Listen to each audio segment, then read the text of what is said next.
Amin, berdoa selesai. Oke, yes, selamat malam teman-teman. Sudah siap semua ya? Kita mulai rekan-rekan. Jadi kita sekarang ada di sesi ketiga dari modul 1.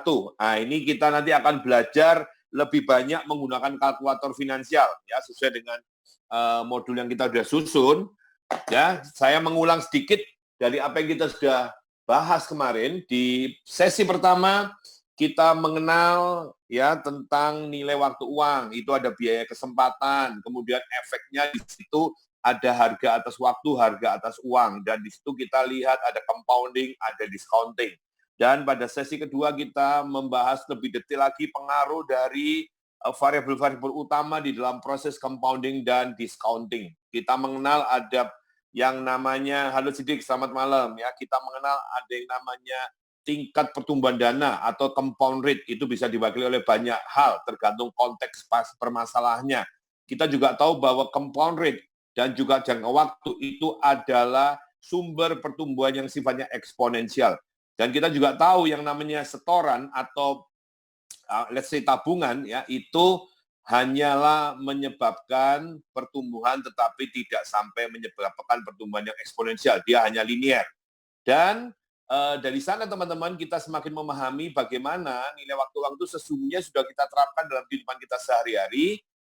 Mungkin kita ya belum sadar kalau kita itu berpikirnya dalam konteks nilai waktu uang. Dan kita sadar pada umumnya orang itu adalah risk averse atau penghindar risiko, sehingga mereka lebih menghargai uang yang mereka miliki saat ini ketimbang yang nantinya akan mereka peroleh. Nah, sampai sini itu konsep-konsepnya, dan kemarin juga ada contoh-contohnya. Ya, dan malam ini kita akan lebih banyak belajar tentang penggunaan kalkulator finansial, karena sesungguhnya itu akan memudahkan kita di dalam proses kita bertemu dengan klien. Tetapi konsep yang kita pelajari di hari pertama dan hari kedua, di sesi pertama dan sesi kedua, itu penting supaya apa yang kita hitung itu betul-betul bisa kita mengerti maksudnya. Kalau kita cuma masukin angka tapi kita nggak tahu artinya, kita masukin angka hanya karena hafalan, itu pasti berbeda dengan kita memahami betul konteks masalahnya, apa artinya, dan itu yang membuat kita jadi lebih mantap ngomongnya. Plus ini konsep-konsep ini bisa kita terapkan di dalam kehidupan kita sehari-hari, dalam keputusan-keputusan keuangan yang kita ambil. Ya, jadi apa yang kita pelajari di modul 1 ini tidak hanya teoritis, tetapi juga aplikatif. Dan ini kalau sudah kita pelajari, kita terbiasa menggunakan cara-cara semacam ini, ya konsep-konsep nilai waktu uang ini, itu apa yang kita putuskan di dalam kehidupan kita sehari-hari, ya itu menjadi lebih ilmiah, lebih bisa dijabarkan dasarnya. Nah, malam ini kita teman-teman kita akan masuk lebih banyak ke pemahaman-pemahaman dan menggunakan alat bantu kalkulator finansial. Dan saya yakin rekan-rekan sekarang ini sudah mendownload semua teman-teman sudah mendownload kalkulator finansial, isi kalkulator ya, sehingga itu akan memudahkan kita ya. Oke, ayo Nova, selamat pagi ya, ketemu lagi. Ya, kita mulai teman-teman ya. Siap teman-teman, suara saya jelas nggak terdengar di sana? Jelas. Oke, terima kasih. Kemudian slide-nya apakah kelihatan dengan jelas?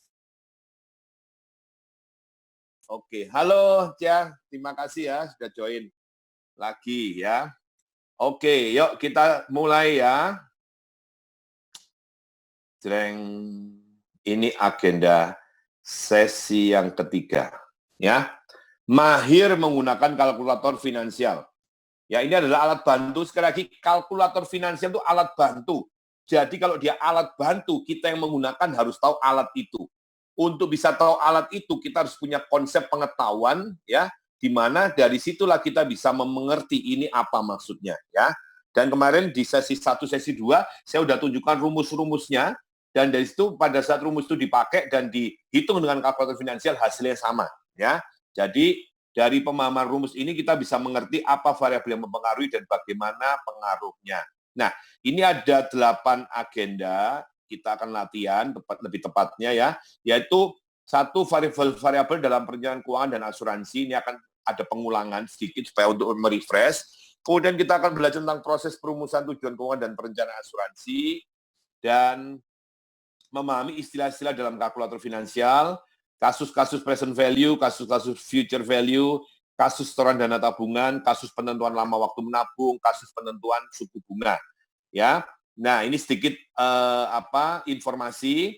Jadi hari tanggal 9 ya 9, 10, 11 akan ada modul 4 yang itu isinya adalah aplikasi atau penerapan dari konsep di modul 1, modul 2, modul 3. Dan sekarang yang mendaftar luar biasa, teman-teman antusias sekali. Ya, tempatnya tinggal separuh aja. Padahal baru di open, nggak ada 24 jam ya. Jadi rekan-rekan silakan nanti bisa melihat pengumumannya. Kita mulai ya. Nah, ini soal-soalnya rekan-rekan. Suara saya bisa didengar? Oke, yes, terima kasih. Oke, ini adalah variabel-variabel di dalam proses perencanaan keuangan dan asuransi. Ya, ini yang paling banyak dipakai, yaitu dimulai dari nilai sekarang, konsep nilai sekarang, konsep nilai masa depan, konsep payment, itu bisa berupa pembayaran, pengeluaran atau investasi rutin, ya tergantung dari konteks masalahnya. Kemudian jangka waktu pembayaran atau lama waktu penggunaan dana, ya ini tergantung konteksnya juga. Suku bunga atau keuntungan yang diharapkan, risiko yang diperkirakan, ya anuitas nilai sekarang maupun anuitas nilai masa mendatang. Ini variabel-variabel yang biasanya di dalam proses perencanaan keuangan dan asuransi itu banyak dipakai. Tinggal nanti kasus-kasusnya ya. Misalkan kita mencari berapa dana hari tua yang dibutuhkan, kita menggunakan konsep nilai sekarang, kita menggunakan konsep nilai masa depan. Kemudian kita menggunakan konsep anuitas ya, masa mendatang kita harus store berapa. Kita menggunakan konsep misalkan nilai sekarang untuk menghitung berapa seharusnya uang per tahunan. Nah, ini hal-hal ini adalah penerapan dari apa yang kita pelajari di dalam modul ini, yaitu modul tentang nilai waktu uang ini. Ya, pada saat Anda memahami itu, penerapannya akan lebih mudah karena kita mengetahui, oh ini maksudnya seperti ini maksudnya seperti ini. Tinggal itu disesuaikan dengan konteks masalahnya. Ya, oke. Nanti kita akan lihat di dalam contoh-contoh kasus soal dan harapannya teman-teman bisa lebih mudah ya mengerjakan dan mengerti maksudnya. Apa? Oh, halaman sebelum ini. Cuman ini adalah agenda kita ya, agenda kita. Nanti untuk slide-slide-nya ini nanti bisa dibantu sama Veronica Dede ya. Oke, kita lanjut ya. Oke, ini sekarang kita lanjut dengan nah, ini saya ulang lagi, ini kalkulator finansial yang kita banyak pakai. Ya, ada present value, ada payment, ada future value, ada annual rate, ada period, ada compoundingnya itu bisa macam-macam dari annually sampai monthly, bahkan sampai daily. Ada mode-nya, bisa ending, bisa beginning. Ya, ini cuman mengulang. Nah, sekarang kita coba lihat contoh-contoh soalnya. Oke, jadi kita banyak latihan soal hari ini, ada 15 soal, kita bisa bahas. Contoh ya, Anda memiliki tagihan yang akan jatuh tempo 3 tahun yang akan datang sebesar 500 juta. Debitur Anda mengusulkan untuk melunasi utangnya saat ini, namun hanya akan membayar sebesar 375 juta. Anda mempertimbangkan penawaran itu dengan melihat catatan keuntungan usaha Anda. Ternyata selama Januari sampai Maret, Anda mencatat keuntungan 15%, April sampai Juni 5%, Juli sampai September 10%, dan Oktober sampai Desember 20%. Pertanyaannya adalah, apakah Anda akan menerima usulan ini?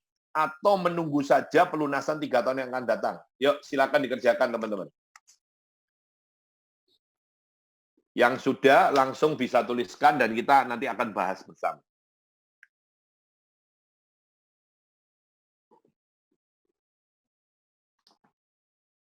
Ya, silakan.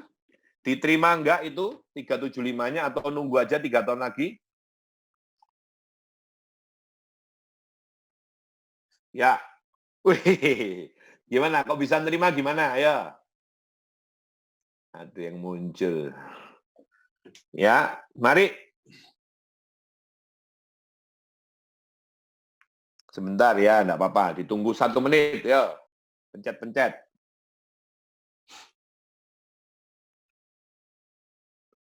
Ternyata kalau Zoom ini untuk share dokumennya terlalu besar sampai ratusan